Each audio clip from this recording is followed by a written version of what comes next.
This episode is brought to you by Essentia. A better you starts with better hydration. Essentia is on a mission to inspire people to do what matters most. Their proprietary ionization process transforms water from any source into ionized alkaline water, providing water that's 99.9% pure with a pH of 9.5 or higher. Essentia overachieving H2O, the #1 ionized alkaline water. Shop now. Auto insurance can all seem the same until it comes time to use it. So don't get stuck paying more for less coverage. Switch to USAA Auto Insurance and you could start saving money in no time. Get a quote today. Restrictions apply. USAA.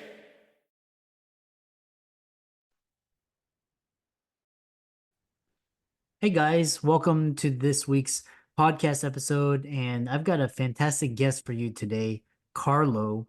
And we are going to talk about entrepreneurship, mental fitness, mental wellness, coaching, finding purpose and passion. He's got an extensive experience in this area, helping clients, and I'm happy to welcome him to the show. So Carlo, welcome.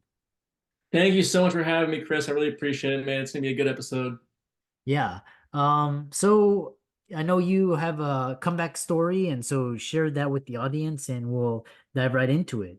Yeah, of course. So, my story kind of began before I even thought it began, So I remember when I was a kid, I've always wanted to help people. I've always wanted to kind of leave my mark on the world. I always told myself I wanted like my great grandkids to read about me in the history books. I wanted to be as large as Da Vinci, like everyone knows Da Vinci. So I kind of wanted to be at that status, not for like fame and fortune, but because of the impact I had. And I remember just when I was a kid, all I wanted to do was help people. And I told my mom the exact same thing.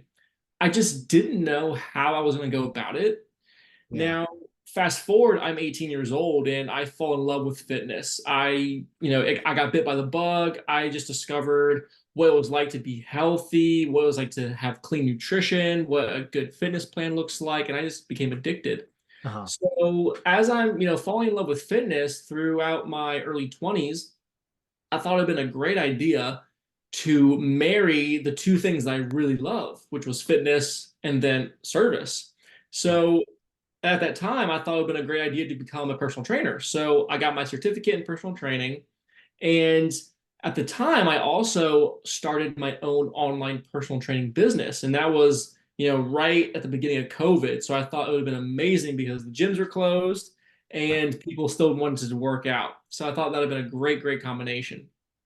Yeah. Now, what I realized I was doing is I didn't realize this until after my whole personal journey, because I'm somebody who I consider a very high achiever. I'm very ambitious. People often call me the dreamer. Like people tell me to come back to planet Earth sometimes because of my outlandish ideas and creativity. But I just remember being like to myself, if I can create this business, then that would be proof to me I could do anything I set my mind to. If I can make a bunch of money, that would be proof to me I can do anything, right? If I could get the 6-pack, then that would be proof to me that I could do the impossible, right?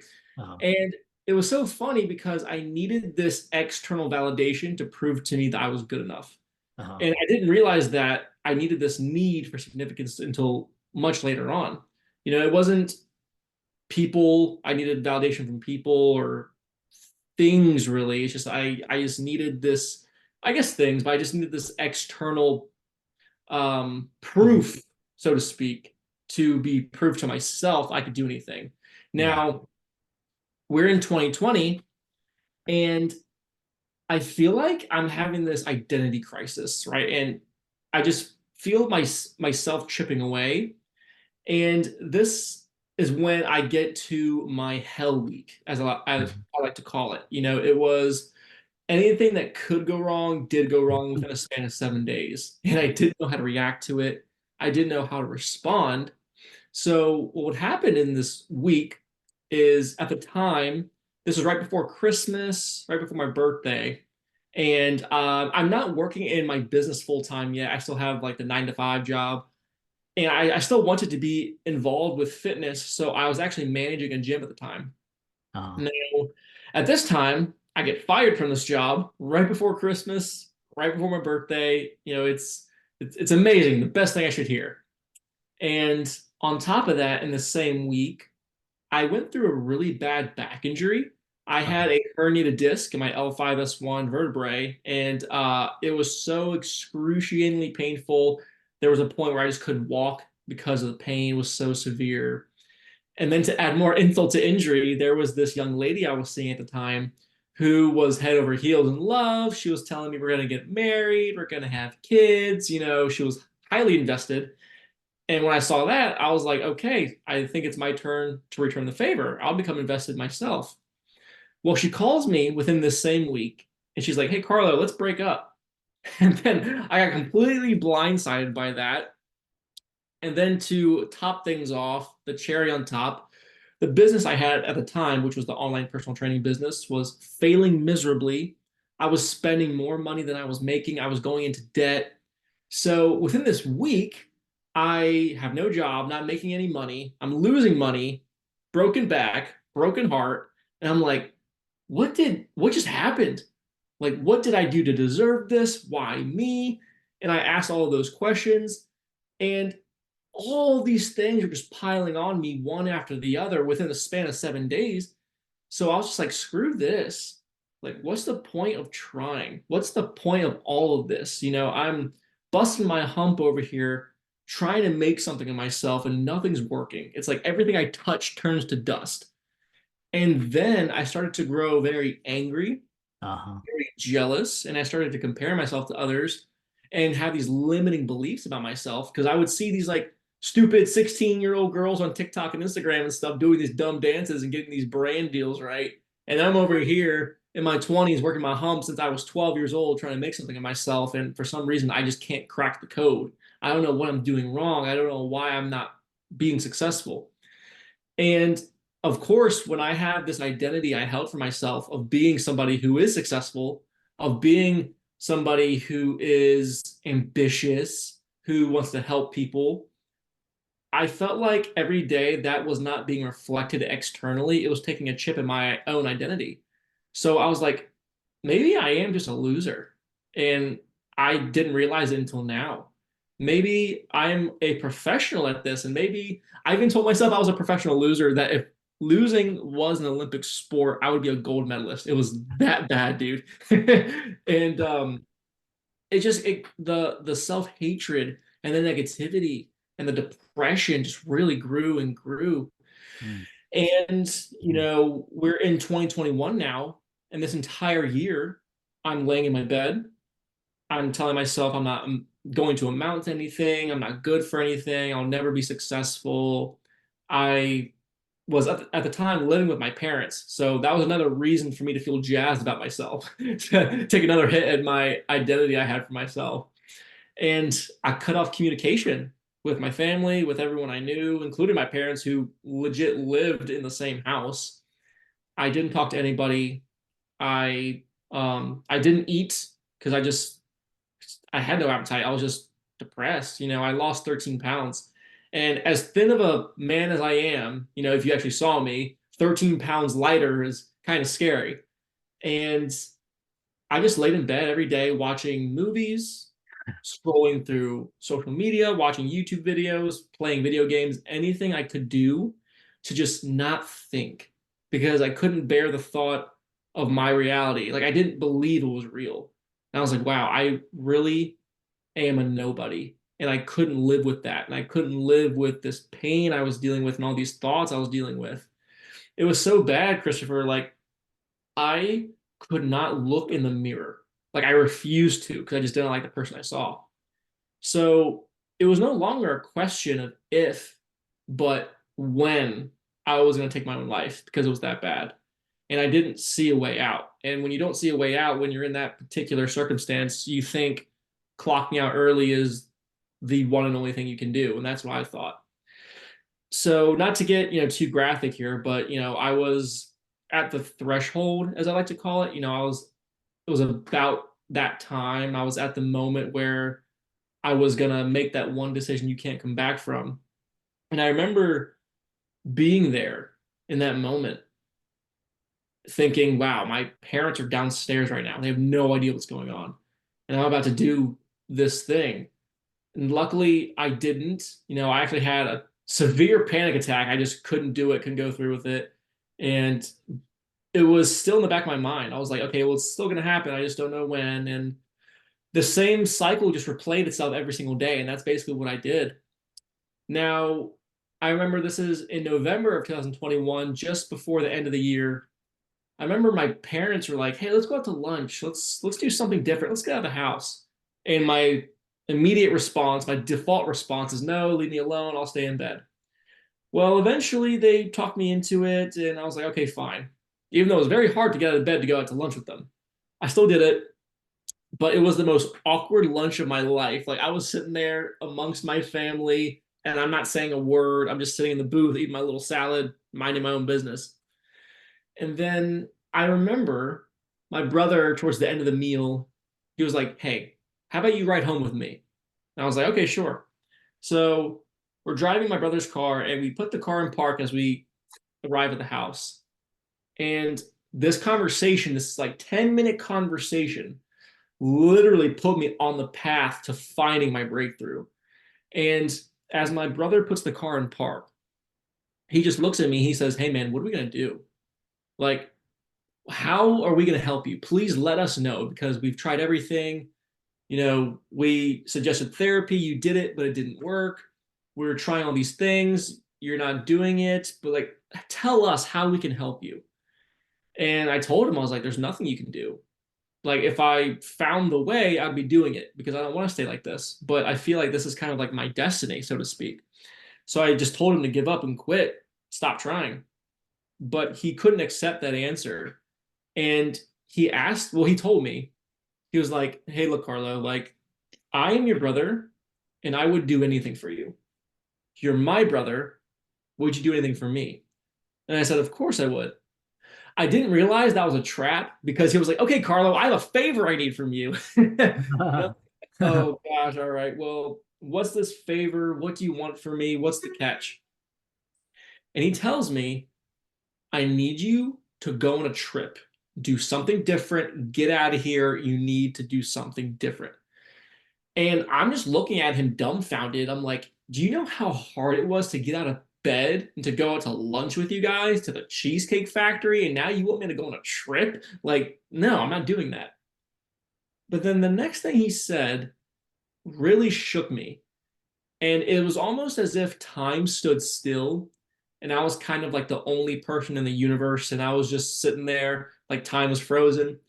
And what my brother said to me, If you went on a road trip and you didn't stop for a Big Mac or drop a crispy fry between the car seats or use your McDonald's bag as a placemat, then that wasn't a road trip. It was just a really long drive. Ba-da-ba-ba-ba. At participating McDonald's. When Sweet Tarts dared to combine sweet and tart, they thought, why stop there? Why not create other exciting and unexpected combinations, like rainbows and ropes, or fruity and gummy, or chewy and more chewy?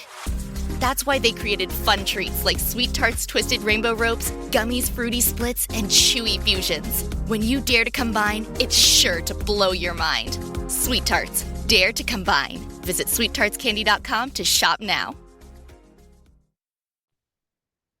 was, "What do you have to lose?" And then when that question hit me, that's where I got that sensation.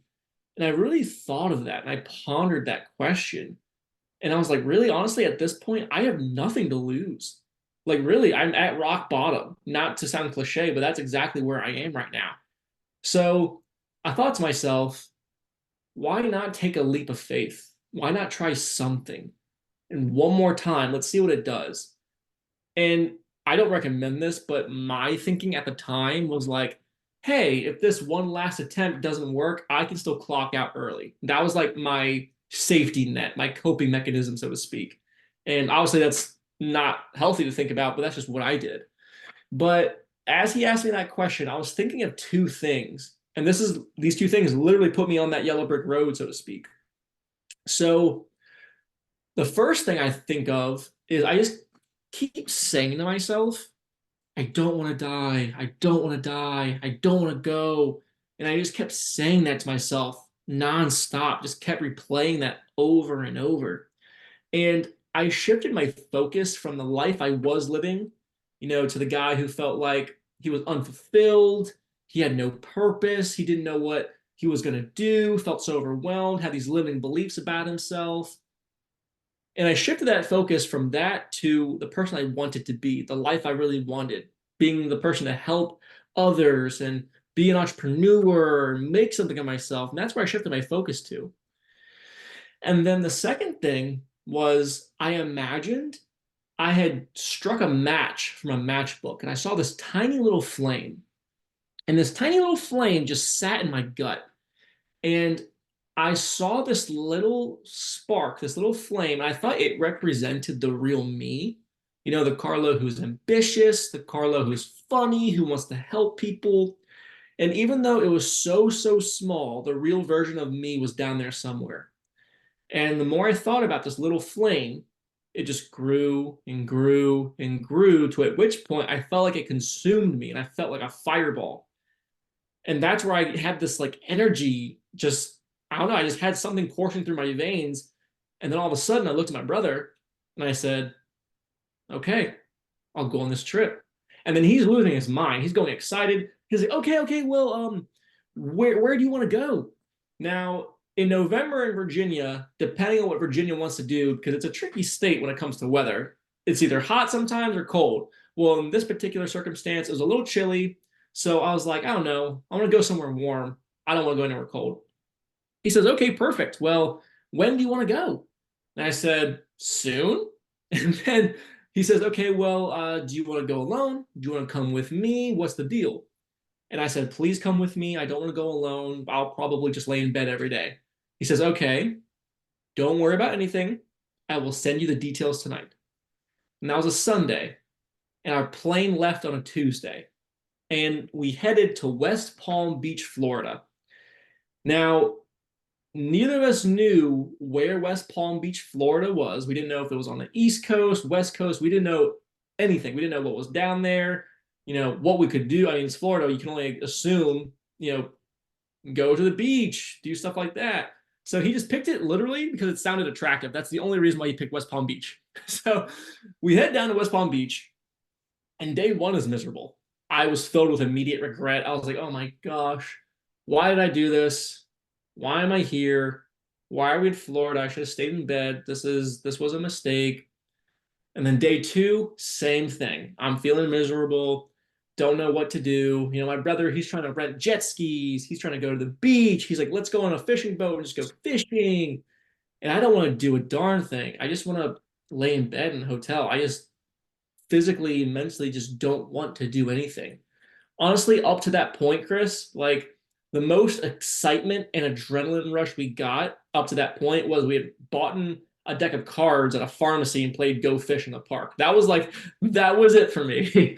And I remember, if we fast forward during that day, we're sitting on this patio table in front of this cafe, and we're just talking. And then all of a sudden, I see my brother put his phone down, and he says, hey, I booked us an event to do.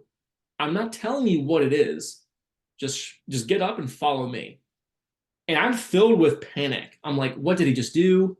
Are we going to some nightclub? Are we going on a boat in the middle of the ocean? Are we going to join a cult? What's going to happen? And I'm freaking out. And he's like, just shut up and follow me. And I was like, okay. So we're walking. And all of a sudden, we're at the stoplight, and we're stopped, and we're waiting for that like little green crossing man light to go on. And I remember just standing in front of this big building, and I'm just trying to pass time, right? The light's red. I'm just looking around, looking at my surroundings. And I see this big building in front of me, and it says it's the West Palm Beach Convention Center. And then I look at the sign, the like LED sign sticking out of the ground. And then I see, as it reads, Tony Robbins, Unleash the Power Within. And I look at my brother dumbfounded. Oh, it was like, wait a minute. What did you just do? And he's playing stupid. He's like, oh, I didn't do anything. It's so funny because my brother and I are heavily invested into personal development. We know Tony Robbins. We know all the greats. We've just always been involved in just personal growth. So it was so funny to see that apparently Tony Robbins is down there having an event. We didn't know he was down there. My brother didn't know. I honestly think it was divine timing at the right place, right time. Like we didn't know this was happening. So my brother just Googled what to do in West Palm Beach, and that was one of the first things that popped up. So he jumped on the opportunity. So I feel like I'm being guided. Like I'm at this event for a reason. Now, originally I didn't feel that way, but until after the event, then that's a different story. But I remember, for anyone who doesn't know Tony Robbins and his events, when you go to a Tony Robbins event, you're in a room of 10,000 people. And I remember being in that room and sitting in that chair, and I was just thinking to myself, I hope this event isn't like a concert, I hope it's not like a vacation experience where you're going to have fun now, but when it's over, it's like, okay, back to reality. I didn't want it to be like that. I was skeptical. Well, I'm so glad that from that one moment sitting in the car that led to one decision, that led to one action, I got out of bed, I jumped on a plane because that particular event was waiting for me. I was supposed to be there. And when I was there, it was like I had this telepathic communication with the universe. I know it sounds trippy, but like it was like, hey, Carlo, if you want to help people, this is how you're going to do it. There's a reason why you spent that year in bed. This is what you're going to do. You're going to help people who are dealing with this lack of fulfillment, just like you, who don't believe in themselves, have limiting beliefs, just like you did, who know they're meant for more, they just don't know what to do, and they want to live the life of their dreams. This is how you're going to help people. You're going to help them shift their mindset. And it was as clear as day. So what I did from that day on up to today is I transitioned my business from personal training to more so life coaching, peak performance. I became a keynote speaker. It was so funny. Like this whole story goes full circle because like last week I gave a keynote to my old high school when I was a kid. And it was so crazy. I've been giving keynotes to Fortune 500 companies, and I've been helping people every day. And that's just my mission when I wake up in the morning is who am I going to help today? And I can't even imagine, I can't even dream of a different life because like what I went through, I realized it wasn't happening to me. It was happening all for me. And I needed to go through that experience just so I can help serve people to the best of my ability. And I'm still learning and still growing and still, just getting better and just continue to grow myself and in my business. And it is the best thing ever. It's a crazy roller coaster story that I was on, but it was definitely necessary for me to be the person I am today. Yeah. Yeah, what a fantastic journey. And yeah, the it's really and I think the audience would be interested in hearing more. So how can they follow you on socials and check out your website and so on? Yeah, absolutely. So if you want to follow me, get in touch with me, have a direct conversation with me, I would love to help you. And in fact, I would love to offer a free strategy call if you're somebody who is, dealing with a lot of lack of fulfillment, limiting beliefs, because I know what that's like. I'd love to help you. Just have a free conversation. Go to my Instagram. That's Carlo Taormina _life coach. And I'm sure the description is going to be in the show notes. But just let me know that you came from this podcast because I would love to know where you came from, and I would love to start a conversation. Just hit me up on Instagram. Yeah. And for all the audience, let's thank Carlo for coming on and sharing this inspiring story. Give his socials a like and follow. And thanks so much. Thank you, Christopher. Appreciate you.